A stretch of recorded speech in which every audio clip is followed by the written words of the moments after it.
মকর সংক্রান্তির পুণ্য স্নানে একদিকে যেমন গঙ্গাসাগরে ভিড়, তেমন আমি এই মুহূর্তে কলকাতায় যেখানে দাঁড়িয়ে রয়েছি বাজা কদমতলা ঘাট, সেখানেও ভিড় কিছু কম নয়। একেবারে কাকভোর থেকে এখানে অগণিত পুণ্যার্থী তারা পুণ্য স্নান করছেন।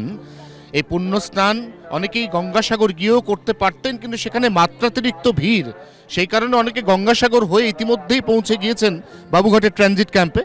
আবার অনেকে আজকে সকাল গড়ালে সরকারি বাসে রওনা হয়ে যাবেন গঙ্গাসাগর প্রাঙ্গণে। তার আগে মকর সংক্রান্তির একেবারে প্রারম্ভিক লগ্নে এখানে পুণ্য স্নান করছেন।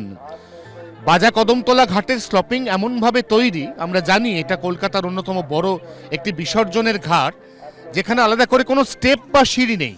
ফলে অত্যন্ত নির্বিঘ্নে নিরুপদ্রবে সর্ববয়সী মানুষ তারা এখানে পুণ্যস্নান করতে অনেকটা বেশি জল পর্যন্ত যেতে পারেন।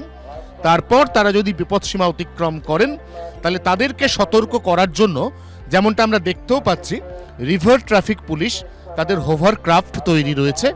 এবং এখানে শ্যামাপ্রসাদ মুখোপাধ্যায় বন্দর তাদের তরফ থেকে কাস্টমসকে এখানে একটি বিশেষ জলযান দিতে বলা হয়েছে, যেখান থেকে একটানা নজরদারি চলছে। মাঝে মধ্যে সেই নজরদারি ড্রোনের মাধ্যমেও চলছে। ঘাটের ঠিক কাছে যে নৌকো দেখতে পাচ্ছি, এখানেও পুলিশ কর্মীরা সতর্ক এবং সজাগ রয়েছেন। তারা পুণ্যার্থীদের দিকে নজর রাখছেন।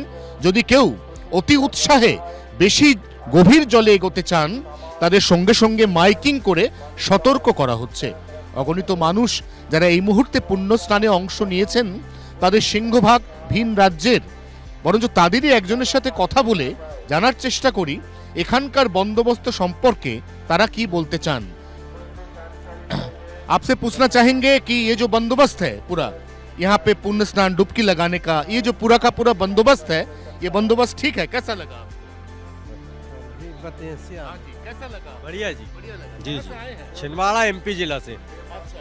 जी तो ये यहाँ पे जो बंदोबस्त किया है, एक तरफ लेडीज लोगों के लिए अलग बंदोबस्त है, एक तरफ घाट में स्नान डुबकी लगाने के लिए इतनी यहाँ पे साफ तरीके से घाट को रखा गया है। तो कुल मिला के कैसा माहौल, कैसा है? माहौल एक नंबर है, एक नंबर व्यवस्था है सब। ভিন রাজ্য থেকে আসা মানুষ বলছেন অত্যন্ত সুচারু ব্যবস্থা, এবং তাদেরই একটা অংশ আমরা এই মুহূর্তেও দেখতে পাচ্ছি। তারা একদম নিরুপদ্রবে নির্বিঘ্নে পুণ্য স্নান সেরে উঠে আসছেন ঘাটে।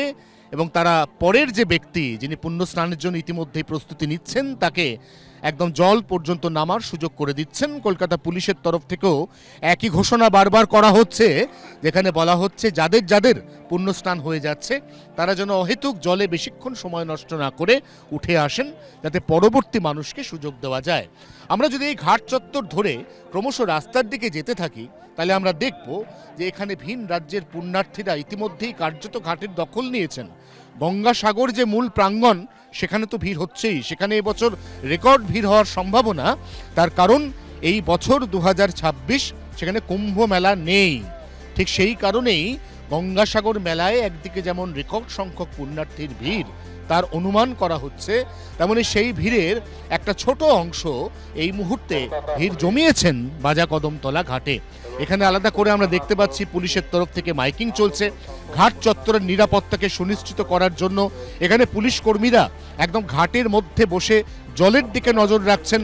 কোনো রকম অপ্রীতিকর ঘটনা ঠেকাতে সমস্ত রকম প্রশাসনিক প্রস্তুতি একেবারে তৈরি রাখা হয়েছে।